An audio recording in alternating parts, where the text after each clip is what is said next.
Now, let's take the question. Present question दो statement 1 and statement 2 पर based है. Statement 1 says in the phenomena of mutual induction, self-induction of each of the coils persists. And statement 2 says self-induction arises when strength of current in one coil changes. In mutual induction, current is changing in both the individual coils. सो बच्चों first of all तो हम लोग ये concept cover कर लेंगे. सबसे पहले आता है self induction. Self induction means हुआ the production of induced current in a coil itself when the flux linked with the coil changes.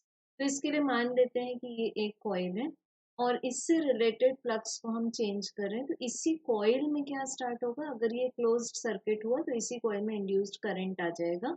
So this phenomena is called as the self-induction. अब हम बात करेंगे म्यूचुअल इंडक्शन.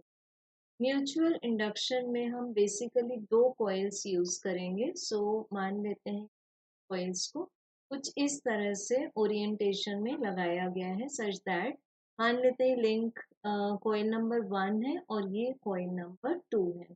तो जब हम coil number 1 में current change करेंगे तो इससे रिलेटेड जो फ्लक्स कॉइल नंबर 2 से लिंक है it means the flux linked with coil 2 due to the change of current in coil 1 ये भी चेंज होगा.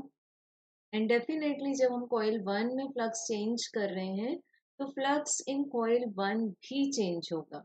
सो बच्चों यहाँ पर हम बोल सकते हैं कि कॉइल 2 से कॉइल 1 भी रिलेटेड है. तो इट मीन्स सेल्फ ये जो स्टेटमेंट 1 है कि म्यूचुअल इंडक्शन में दोनों कॉइल्स का भी सेल्फ इंडक्शन परसिस्ट करता है, ये स्टेटमेंट ट्रू है.